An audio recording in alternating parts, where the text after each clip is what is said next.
ప్రభైన యేసుక్రీస్తు నామములో మీ అందరికీ దేవుని ఆదివారంలో ప్రత్యేకమైన వందనాలు తెలియజేస్తున్నాను.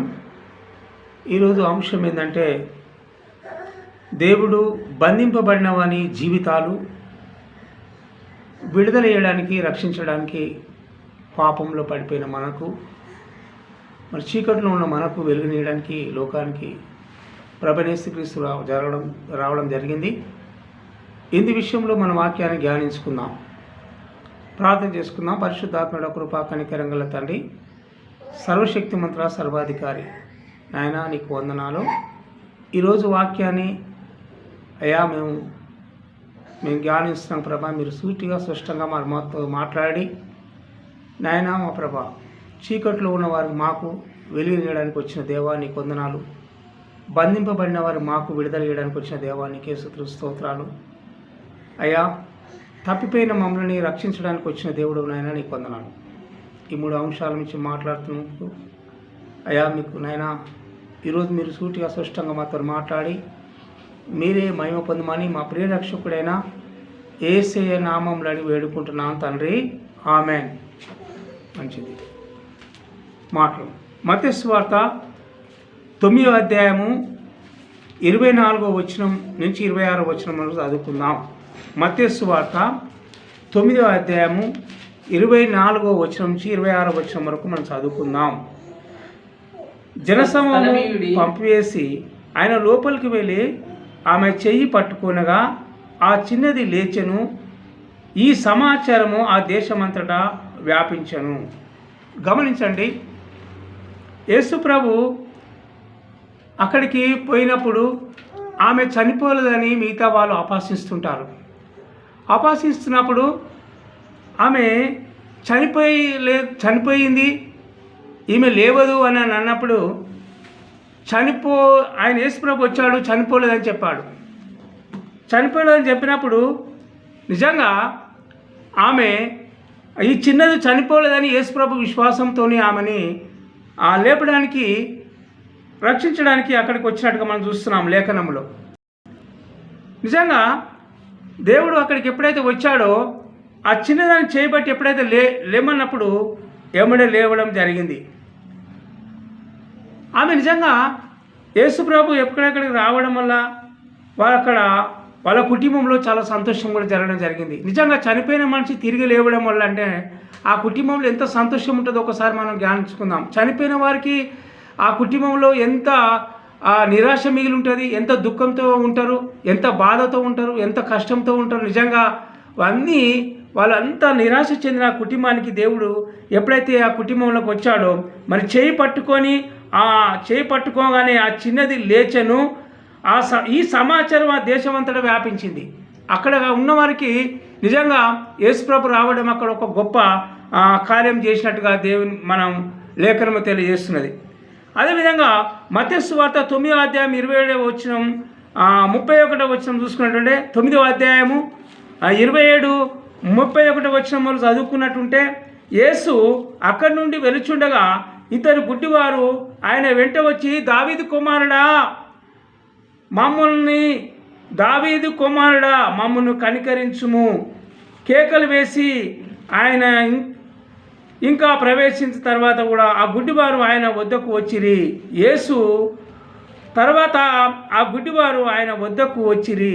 యేసు, నేను ఇది చేయగలని మీరు నమ్ముచున్నారా అని వారిని అడగగా, వారు నమ్ముచున్నాము ప్రభువా అని ఆయనతో చెప్పిరి. చూడండి, అక్కడ గుడ్డివారు ఉన్నారు, ఇద్దరు గుడ్డివారు ఉన్నారు, ఒకరు గారు ఇద్దరు గుడ్డివారు ఉన్నారు.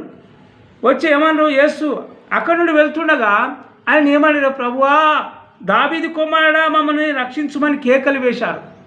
నిజంగా వాళ్ళు గుడ్డితనంలో ఉన్నారు. వాళ్ళు రక్షించడానికి మరి యేసుప్రభు ఆడంగా వస్తున్నట్టుగా వాళ్ళ చెవులో వినపడ్డప్పుడు మమ్మల్ని ఎవరి కళ్ళు తెరవగలుగుతారు? మేము చీకట్లో ఉన్న మాకు ఎవరు వెలుగు ఇవ్వగలుగుతారు? మమ్మల్ని ఎవరు ఈ వెలుగు నుంచి, మా చీకటి నుంచి విడుదల ఇవ్వగలుగుతారు అన్నది నిజంగా ఒక్కసారి మన కళ్ళు మూసుకుంటే మనకు ఏం కనపడదండి. ఒక్కసారి మనం మూసుకొని చూడండి, నిజంగా ఏం కనపడదు. ఆ కనపడే వారికి ఆ బాధ అర్థమవుతుంది. ఈరోజు మన కళ్ళు కనపడుతున్నాయి, మనం వెలుగులో ఉన్నాం కాబట్టి మనకు అర్థమైతే లేదు. నిజంగా వాళ్ళు ఎంత కళ్ళు మూసుకున్నప్పుడు ఎంత చీకటి అనుభవించారు, ఎంత బాధ అనుభవించారు. ఒకసారి మనము నిజంగా కళ్ళు మూసుకుంటే ఇంత చీకటిగా కనపడుతుంది అంటే కళ్ళు మూసుకున్నామంటే మన అర్థమైంది మనం ఇంకా కొంచెం సేపటికైనా మనం తెడవగలుగుతామనే ధైర్యంతో ఒక నిర్భయం కలిగి ఉంటాం. కానీ వాళ్ళు నిజంగా జీవితాంతం వాళ్ళు ఆ చీకట్లో వాళ్ళు ఎంత భరించారు, ఎంత వేదన భరించారు. నిజంగా వాళ్ళు తినే ఫుడ్ కూడా, ఆహారం కూడా కనపడకుండా అయింది. వాళ్ళు ఎదుటివాడిని ముఖం చూడకుండా అయ్యారు. ఈ సూర్యుడు ఎంత వెళ్తూ వాళ్ళకి కనపడకుండా అయింది. బయట ప్రపంచం అంటే వాళ్ళకు ఎలా ఉంటుందో తెలియని పరిస్థితిలో ఉన్న వాళ్ళు నిజంగా వాళ్ళకి ఏ వస్తువు ఏ రూపంగా ఉందో వాళ్ళకు తెలియదండి. అంత స్థితిలో ఉన్న వాళ్ళు ఆ వేదన బాధపడ్డప్పుడు నిజంగా మనం చూసినట్టు కేకలు పెట్టారు, దావీదు కుమారుడా మమ్మల్ని దావీదు కుమారుడా మమ్మల్ని మా మీద కరుణించుమని కేకలు వేసి ఆయన ఇంట ప్రవేశించిన తర్వాత ఆ గుడ్డివారిని ఆయన వద్దకు వచ్చిరి. ఏం చేసిరు? ఆ గుడ్డివారు ఆయన వద్దకు వచ్చిరి. యేసు గుడ్డివారి వద్దకు వచ్చిరి. యేసు నేను ఇది చేయగలనని మీరు నమ్ముచున్నారా అని వారిని అడగగా వారు నమ్ముచున్నాం ప్రభువా అని ఆయనతో చెప్పిరి. అప్పుడు వారి కళ్ళు ముట్టిరు. వారి కళ్ళను ముట్టినప్పుడు ఏం జరిగిందంటే కలగా వాళ్ళకి ఎమ్మడే చూపు రావడం జరిగింది. వాళ్ళ కళ్ళు తెరవబడే. అప్పుడు యేసు అది ఎవరికి తెలియకుండా చూసుకోనండి వారి ఖండితంగా వారికి ఆజ్ఞాపించుడు. వాళ్ళ కళ్ళు తెరవబడ్డప్పుడు వాళ్ళు ఏం చేసి మీరు ఎవరు తెలియకుండా చూసుకోనండి అన్నారు. కాబట్టి నిజంగా యేసు ఎంత గొప్ప కార్యాలు చేశాడండి. నిజంగా బంధింపబడ్డారు, చీకట్లో ఉన్న వారికి వెలుగునిచ్చాడు చూస్తున్నాం. అదేవిధంగా మత్తయి సువార్త 9వ అధ్యాయం 32వ వచనము నుంచి 34వ వచనం చదువుకున్నాం. యేసును ఆయన శిష్యులను వెలుచుండగా కొందరు దయ్యములు పట్టిన ఒక మూగవాని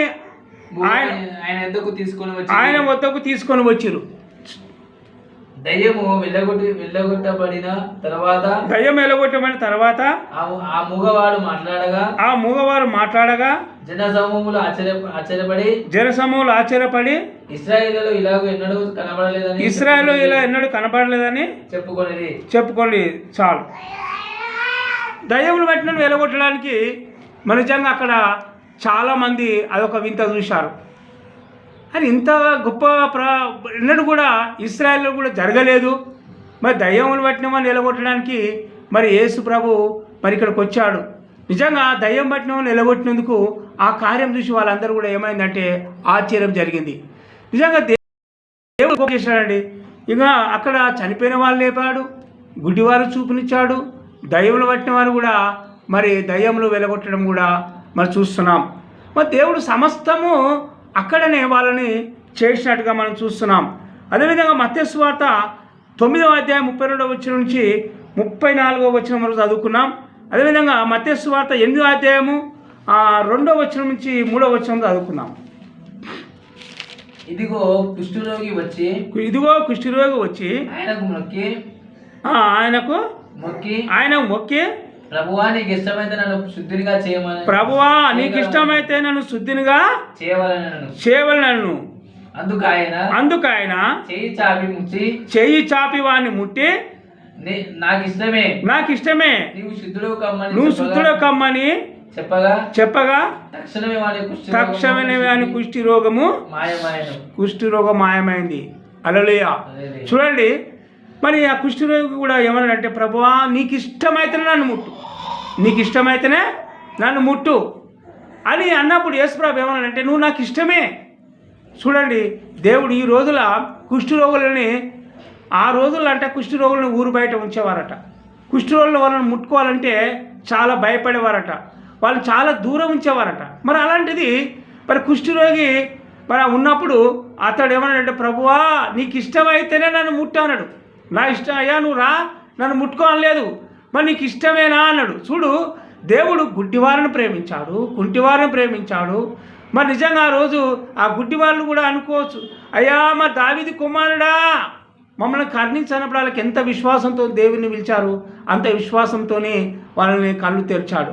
మరి కుష్ఠరోగి ఏమంటాడంటే అయ్యా ఈ లోకంలో అందరూ నన్ను వెలివేశారు, నన్ను ఈ లోకమంతా పక్కకు తోలేశారు, మరి ఎంత తోలినా కానీ నువ్వు నీకు ఇష్టమైతే నన్ను ముట్టు ప్రభువా అని అడిగిండు. ఈరోజు మనం దేవునికి ఇష్టానుసారంగా మనం అడుగుతున్నామా ఏదైనా అడగాలంటే? ఈరోజు మనము పాపమైన పరిస్థితిలో ఉన్నాం. ఒక పాపమైన కుష్టి మనల్ని పట్టుకుంది. నిజంగా దేవునికి ఇష్టంగా మనం చేయని పని కుష్టితో సమానమే. దేవునికి అనుకూలమైన సమయం లేనప్పుడు వాడిని దేవునికి ఇష్టంగా దేవుడు మనల్ని ప్రేమించాడు. ఆయన ఆ కుష్ఠరోగిని ఎలా ప్రేమించాడో మనల్ని ప్రేమించాడు. ఆ కుష్ఠరోగిని నిజంగా మరి ఆయన ఇష్టమే అన్నాడు. నువ్వు కుష్ఠరోగి అయినా నాకు ఇష్టమే అన్నప్పుడు ఎప్పుడైతే ఆయన ముట్టిండో ఎప్పుడే శుద్ధిగా మారిండు. నిజంగా మన దేవుని నువ్వు మాకు నాయనా నీకు ఇష్టంగా మేము ఉండాలని మేము అనుకుంటున్నాం తండ్రి,